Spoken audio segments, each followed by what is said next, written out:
Hi! Hello! Alam niyo po, dito sa amin sa Cavite, meron po dito itinayo si Villar, yung mag-asawang Cynthia and Manny Villar.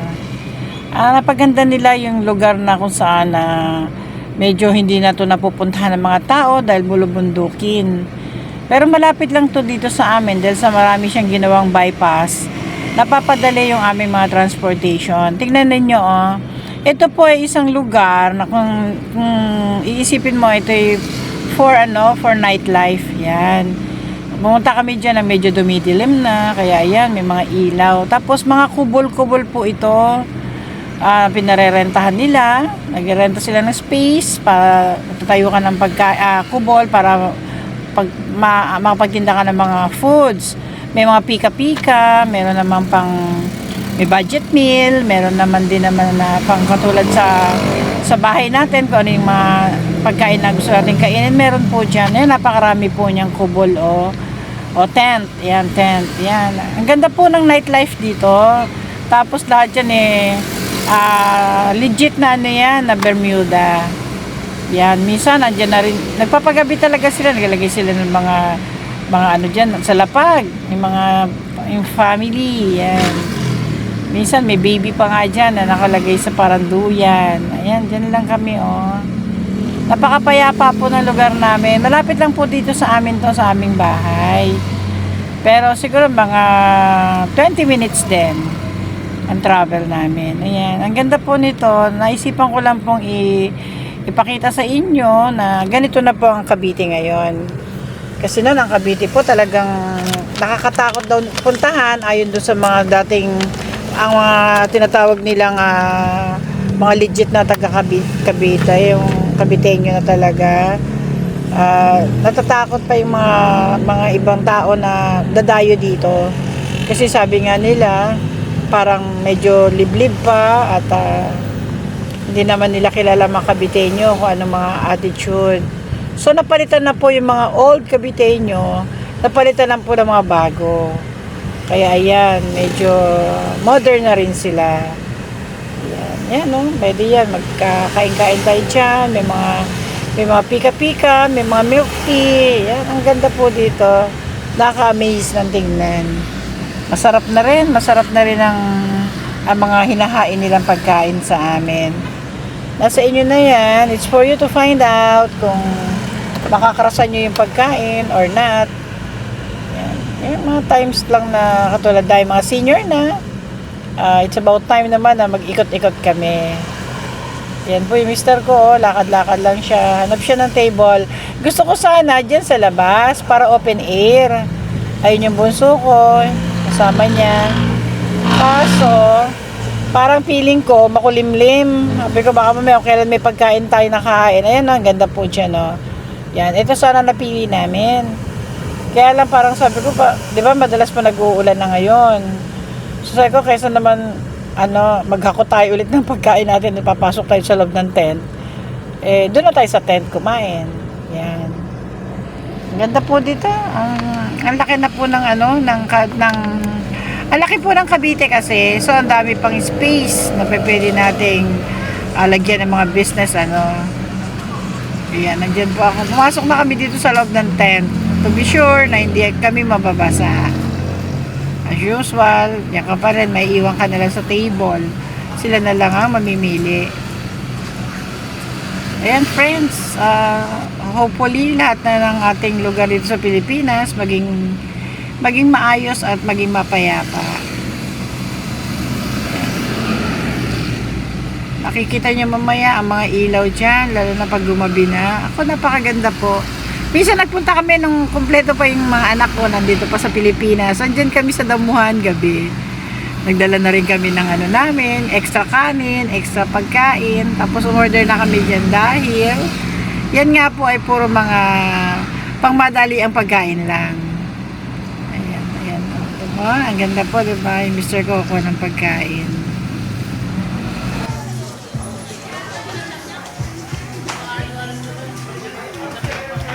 Ito na, dumating na yung aming order. Kanya-kanya lang ditong order. Ano kaya ito? Ano kayang binili nitong anak ko? Teka, open muna natin guys ha. Medyo crucial para sa akin na buksan to kasi may hawak akong cellphone. So may baon tayo syempre. May dadala tayo laging scissor. Ano ba? Para sandali lang. Sandali lang bukasan yan. So, i-mute na natin to kasi meron pong kumakanta sa likod ko na background. Eh, mahirap na baka po tayo makapiright. Warak-warakin na lang natin yan. Ano kaya to, no? Hindi ko alam kung ano itong binili ng anak ko eh. I'm sure ano to. May sauce eh. So, barbecue. Favorite ko kasi barbecue.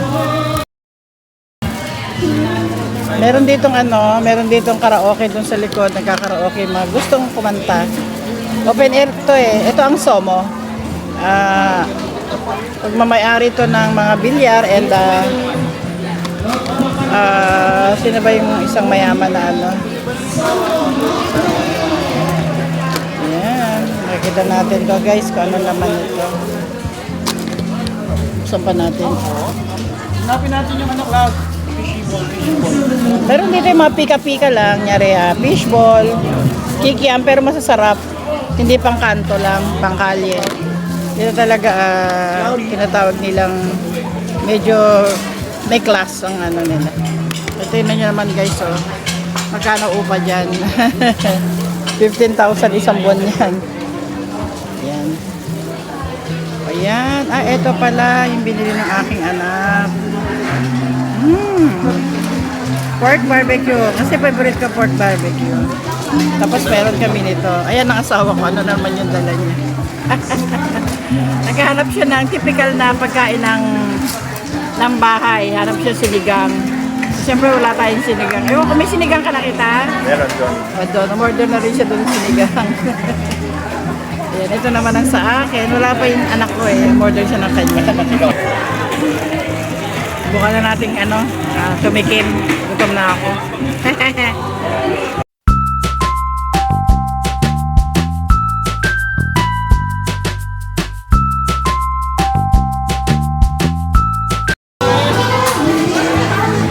Umorder siya ng sinigang doon. Sinigang na ulo ng isda. Hindi ko alam kung ano isda yun. Umorder na lang siya doon ng yung sinigang na ulo ng isda. Hindi ko alam kung anong isda yung in-order niya. Guys, minumute ko nga kasi may background na singer na kumakanta sa likod natin. Eh, mahirap na nga po yung copyright. 'Di ba po?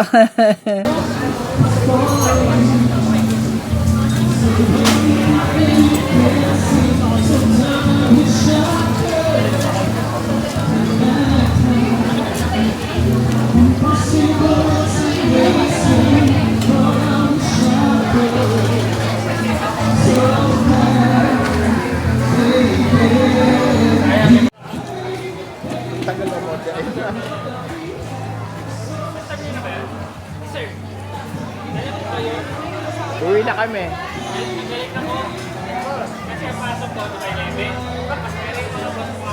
Ayaw niya. Ayun nga na. Naguguluhan daw siya. Hindi ko kasi. Para pag nag-video si mama mo bakit?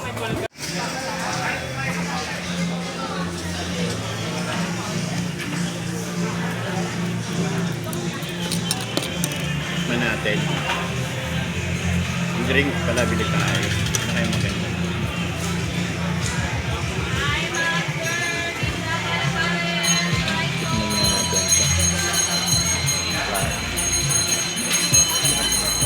Tikman nga natin ito. Ano ulam ko sa'yo? Nantay-antay pa na pagkataman niya ako para hindi masarap. At ito naman ang in-order ng aking anak. Sip. Oo nga. Parang hindi nga masarap yun. Ano ba yan? Sisig. Tiga.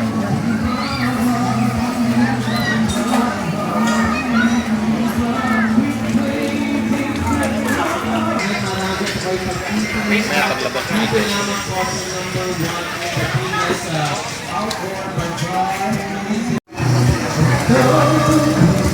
Parang hindi niya nakain. Parang hindi niya gusto yung lasa. Manap siya ng ibang kakainan. Bibili daw siya doon sa labas. Yun. Dami naman dito guys eh.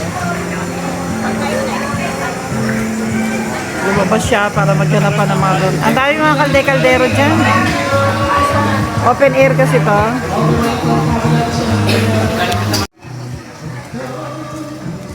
Parang hindi niya nakain.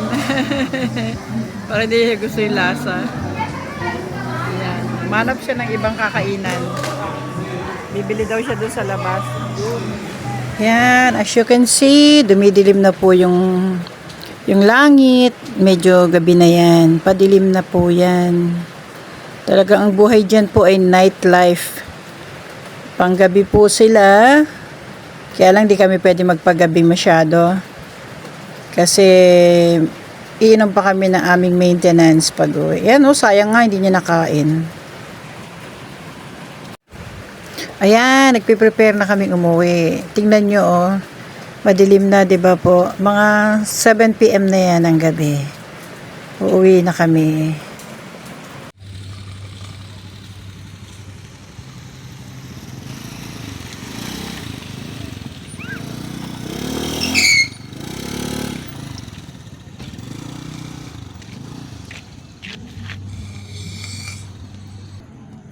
Baby lang, no? Lagay mo doon. Galing, no? Mag-overnight kaya yan sila. 24 hours ba to? Hindi, 12-10 lang. Ayan na po guys, uwi na po kami kasi pa 7 PM na, iinom pa kami ng maintenance. Kinuha ng anak ko yung kotse dyan sa parking niya para umuwi na kami. Well, maraming salamat po sa pagsama nyo sa akin ngayong gabi dito sa Dasmariñas, Cavite, dito sa aming lugar. Bye!